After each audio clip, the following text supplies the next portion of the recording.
Buenos días, pues como ya dijeron, vamos a empezar con la charla del día de hoy. Vamos a hablar lo que es cáncer pulmonar.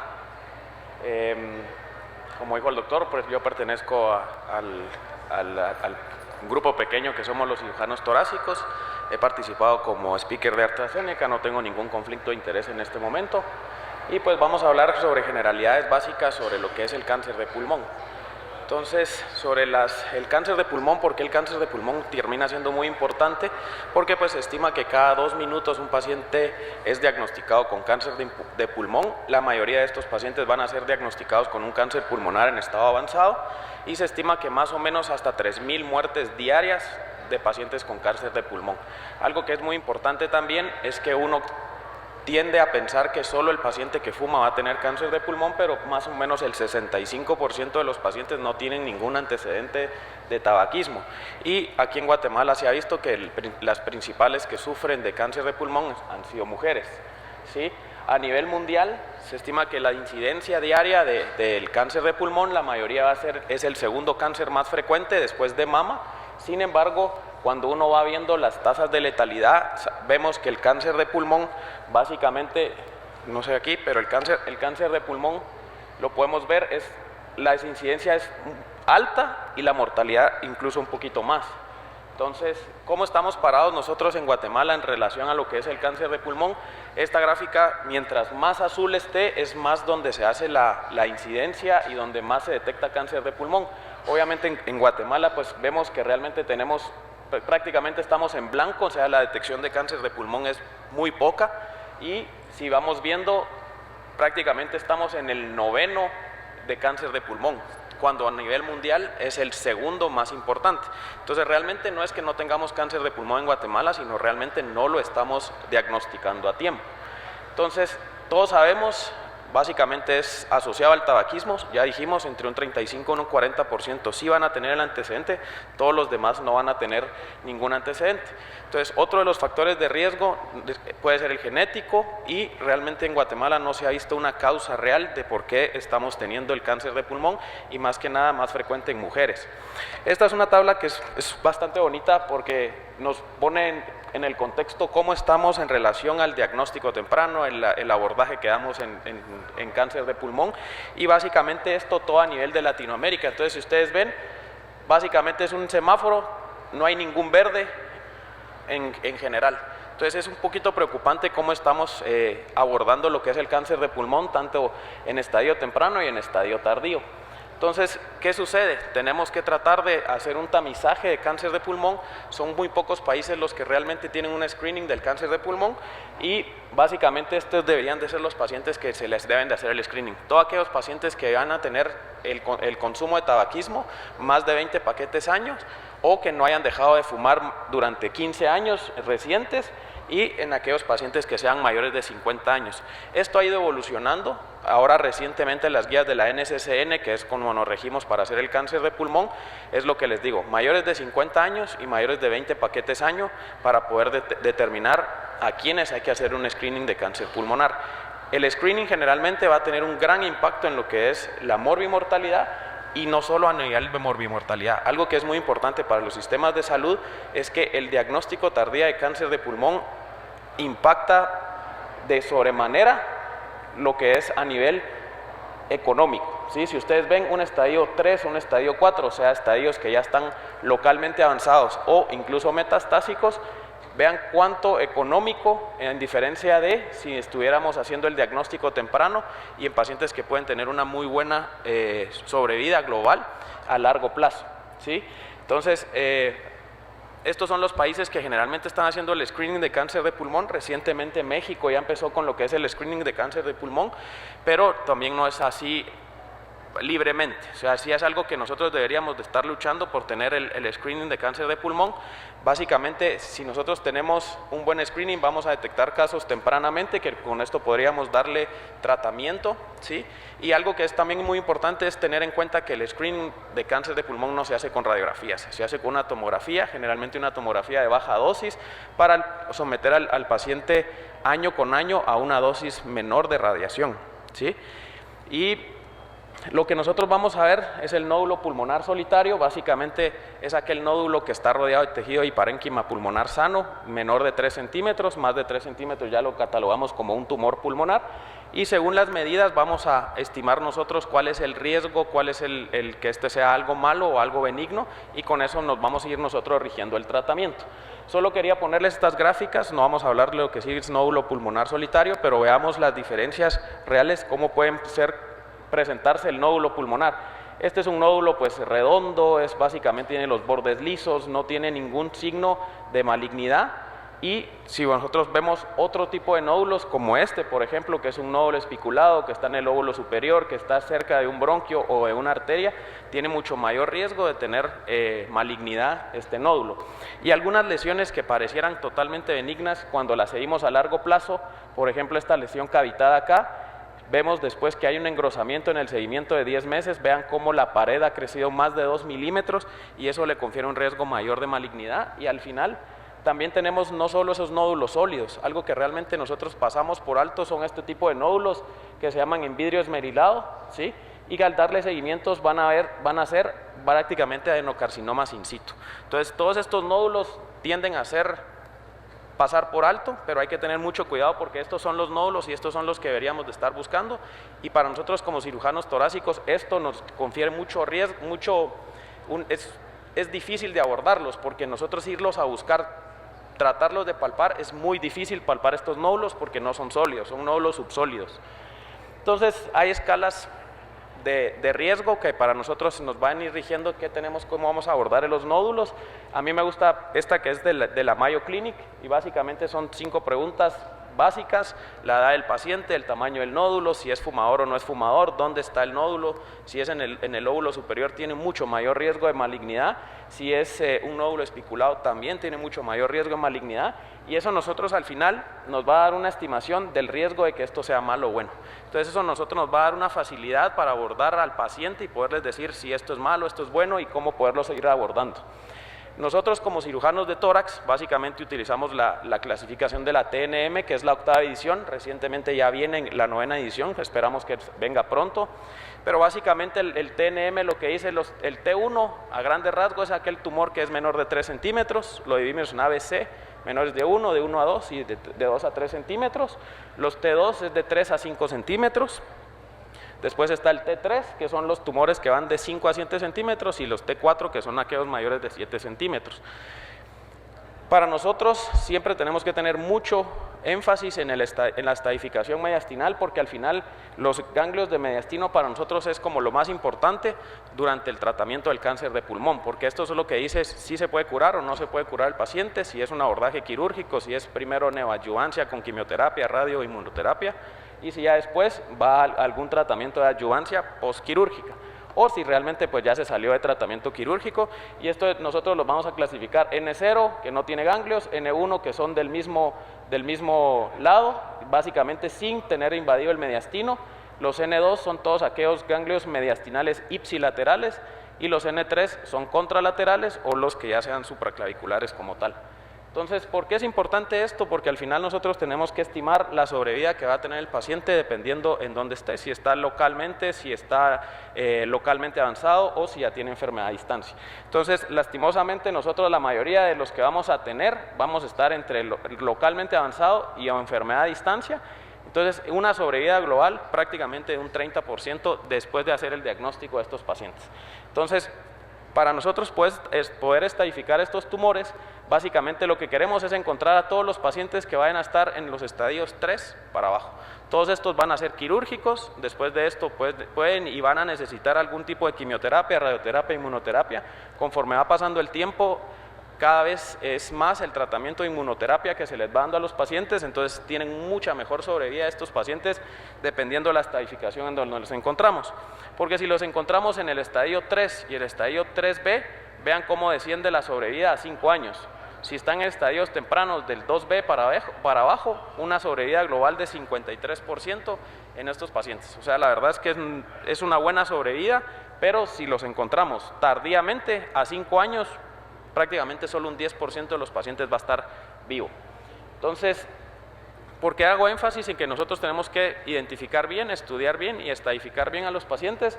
Es porque al final se ha demostrado que independientemente hagamos una resección incompleta, ya sea microscópica o macroscópica, o dejemos ganglios que sean positivos, la diferencia entre dejar micro y macroscópico es básicamente la misma mortalidad que tienen estos pacientes. Entonces nosotros tenemos que ser muy enfáticos en hacer un buen diagnóstico para que la sobrevida de los pacientes vaya hacia mucho mejor. Entonces después de esto nosotros vamos a regirnos hacia lo que es el tratamiento quirúrgico, son las guías de la NCCN, y esto a nosotros pues lastimosamente no todos los pacientes llegan a nosotros, hay pacientes que llegan a otros lados y no nos consultan, pero las guías de la NCCN son muy enfáticas en que nosotros como cirujanos de tórax tenemos que ser como los que abordemos en sí al paciente, si es quirúrgico o no es quirúrgico, si se va a tratar o no se va a tratar. Entonces nosotros normalmente las resecciones pulmonares que hacemos, la mayoría de resecciones por cáncer van a ser lobectomías, estamos tratando de evitar neumonectomías hasta pues si es únicamente ya necesario, y generalmente lo hacemos por BAT, ¿sí? Videotoracoscopía, que es dependiendo cómo uno se haya entrenado, si es de 3 puertos, si es 2 puertos o si es un puerto. Generalmente ahora estamos tratando de trabajar todo a que es un puerto, es una incisión única de 3 centímetros, que básicamente es así como lo estamos trabajando, es una incisión única, por ahí metemos todas las pinzas, entramos con una cámara, generalmente usamos un toracoscopio de 10 milímetros y todas las demás pinzas vamos haciéndola ahí, como ustedes pueden ver aquí, básicamente es una incisión única, vean cuántas pinzas tenemos y por ahí podemos estar trabajando todo. Ahora pues hemos evolucionado, hemos dejado de hacer toracotomías, estamos haciendo únicamente, casi prácticamente el 90-95% de los casos lo hacemos por toracoscopía, y se ha visto mucha evidencia que realmente al ser un puerto, 3 puertos, pues al final va a tener mejoría para el paciente porque es una incisión mínima y va a tener mucho menos dolor y va a estar mucho mejor su recuperación. Entonces, para enseñarle unos pequeños videos, este es un video de una lobectomía superior, podemos ver cómo tenemos un tumor que previamente había sido biopsiado y había salido como un adenocarcinoma. Entonces hicimos toda su estadificación, no veíamos ningún ganglio mediastinal. Teníamos cierta duda si la vena cava podía estar invadida aquí, pero decidimos meterlo a toracoscopía, ahí lo podemos ver, realmente solo eran adherencias de lo que está la vena cava, no había una invasión como tal, y estamos haciendo lo que es la disección primero de la vena cava, después todo esto es el ilio. Para nosotros la vena ácigos es un referente muy importante para ver dónde estamos ubicados, y hacemos la disección primero de la arteria. Generalmente cuando es del lóbulo superior hacemos primero la arteria, después vamos a la vena pulmonar superior, que siempre utilizamos mucho grapeo, después vamos con lo que es el bronquio, y que lo que es más importante y es muy importante para nosotros es el manejo de los ganglios mediastinales. Aquí por ejemplo ven abajo de la vena, entre la vena ácigos y el bronquio y la arteria pulmonar, tenemos este conglomerado ganglionar que básicamente lo vamos quitando todo, hacemos la resección completa del nivel 10 y después vamos a hacer a los que son los ganglios paratraqueales. Aquí va el esófago, aquí va la tráquea, ahí va la vena cava, y vamos a hacer el vaciamiento ganglionar completo. Vean cómo hacemos el vaciamiento de los ganglios, y después para nosotros la piedra angular del tratamiento son los ganglios nivel 7, este es el bronquio principal, este es el bronquio grapado del lóbulo superior, bronquio principal derecho, y todo este es el subcarinal. Entonces realmente aquí es donde hacemos esta disección ganglionar para poder nosotros hacer un tratamiento quirúrgico, y como les digo, hemos estado tratando de evitar hacer la mayor casos de neumonectomías. Este es un caso que abordamos, podemos ver es un tumor del bronquio principal derecho, como podemos ver todo está telectásico, no tiene una expansión pulmonar en ningún caso. Decidimos nosotros hacerle una broncoscopía, en este caso hicimos una broncoscopía rígida para poder tratar de resecar la mayor cantidad de pulmón, para preservar la mayor cantidad de tejido pulmonar. Entonces hacemos una broncoscopía rígida, identificamos aquí, vemos cómo está el tumor, ¿sí? Entonces vamos a hacer la resección, tratamos de hacer la resección completa de lo que es el tumor endobronquial para poder tratar de preservar la mayor cantidad de parénquima pulmonar. Entonces aquí estamos resecando lo que es este tumor, ahí vamos a ver, aquí estamos resecando esto a través del mismo broncoscopio rígido, como ven acá, estamos resecándolo, y con pinzas que son especiales de la broncoscopía rígida, quitamos todo lo que es la mayor cantidad de tumor que se pueda, para ver de dónde, primero la etiología del tumor, y pues obviamente tratar de preservar la mayor cantidad de parénquima pulmonar. Entonces, ya habiendo quitado, identificamos que el tumor proviene de lo que es el bronquio del lóbulo superior, el bronquio del lóbulo inferior está totalmente libre. Entonces, ya con esto, a las 2 semanas, hacemos una nueva tomografía control, vemos cómo está el tumor aquí, cómo está únicamente en lo que es el bronquio del lóbulo superior, respetando lo que es el bronquio del lóbulo inferior. Entonces, ya con esto, volvemos a hacer ir al quirófano del paciente, vean cómo quedó el tumor. Hacemos el abordaje unipuerto, que son 4 centímetros, 3 a 4 centímetros, para hacer una lobectomía superior izquierda con una broncoplastía para tratar de preservar el parénquima pulmonar del lóbulo inferior. Entonces hacemos disección de la vena pulmonar, esta la vena pulmonar superior, vamos haciendo pues con grapeo, quitamos lo que es la vena para exponer lo que es la arteria pulmonar. La lobectomía más compleja es la lobectomía superior izquierda, porque prácticamente todas las arterias van naciendo independientemente de la arteria pulmonar. Entonces vamos a ir quitando arteria por arteria prácticamente, y ya después vamos a identificar lo que es las arterias segmentarias posteriores. Ya primero hicimos el tronco anterior y aquí estamos haciendo la arteria segmentaria posterior, completamos lo que es la cisura para dividir lo que es el parénquima del lóbulo superior con el del lóbulo inferior, y obviamente los ganglios, estos pues están editados para no tener mucho contenido. Y esta es la arteria de la língula, entonces hacemos la resección de la arteria y ya nos quedamos únicamente con lo que es el bronquio. Aquí cortamos, no usamos grapeo porque necesitamos garantizar que los márgenes van a quedar libres de tumor. Entonces hacemos la sección del bronquio principal izquierdo, ¿sí? Y como pues van a ver después, aquí tal vez no se ve, pero la arteria pulmonar la tenemos cinchada nosotros a lo que es la pared para poder protegernos y poder tener espacio para poner los puntos. Aquí está, este es el paso que hacemos, o sea, cinchamos la arteria pulmonar, ponemos unos puntos hacia lo que es la pared para poder cargar y tener espacio para poder hacer ahí una resección en anastomosis de bronquio, y mandamos a transoperatorio para que nos garanticen que los márgenes están libres de tumor, y ya después hacemos la sutura del bronquio. Este es el bronquio del lóbulo inferior, aquí está el bronquio del segmento 6, que hay que tener mucho cuidado y hay que respetarlos, y generalmente íbamos viendo también con broncoscopía, transoperatorio, ver que realmente estaba quedando con una buena luz el parénquima pulmonar, y ya después de hacer la resección y la anastomosis prácticamente del bronquio del principal izquierdo hacia el bronquio del lóbulo inferior, garantizar que no tenemos fugas. Entonces, ahí está, esta es la radiografía posoperatoria al tercer día, vemos una expansión pulmonar óptima, básicamente con muy buena evolución el paciente, y por cuestiones de tiempo voy a adelantar ¿sí? Que también son lobectomías inferiores. Vemos cómo a través de una sola incisión piezas grandes pueden salir, ¿sí? Hasta de 15 a 20 centímetros un lóbulo inferior, y recientemente lo que hemos estado tratando de hacer incluso es preservar mayor parénquima pulmonar. Entonces, en el 2022 ya se aceptó la segmentectomía anatómica. La segmentectomía, que normalmente han escuchado hablar, es una resección en cuña. Sin embargo, para fines oncológicos, una segmentectomía anatómica más o menos ilustrada es esto, ¿sí? Entramos, liberamos las adherencias pleuropulmonares que podamos encontrar, que esta paciente pues tenía mucho, ella tenía el antecedente de tuberculosis.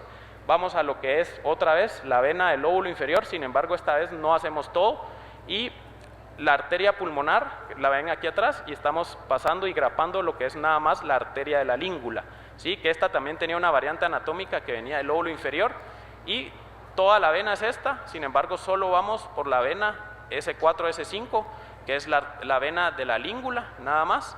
Entonces, esto es para preservar parénquima pulmonar del lóbulo superior, y ya después de resecar la vena, exponemos el bronquio, también el bronquio únicamente de la língula. Esto es una segmentectomía anatómica como tal, y pues esto a nosotros al final del día nos permite preservar el parénquima pulmonar, ¿sí? Obviamente, mientras más parénquima pulmonar preservemos, la sobrevida y el paciente se va a incorporar mucho más rápido a su actividad. Y algunas veces en la segmentectomía esto es lo más difícil, identificar el plano intersegmentario y poder solo resecar el parénquima que pues realmente ya habíamos quitado. Como ven aquí, después va a ver una foto ahí de del nódulo pulmonar, que era un nódulo metastásico en este caso. Este no fue precisamente cáncer de pulmón, pero quería pues hacerles notar básicamente cómo es con una cirugía unipuerto. Y ya pues básicamente eso es lo que estamos haciendo. Y para concluir, la incidencia del cáncer de pulmón va en aumento. El cáncer de pulmón es uno de los cánceres que más mata.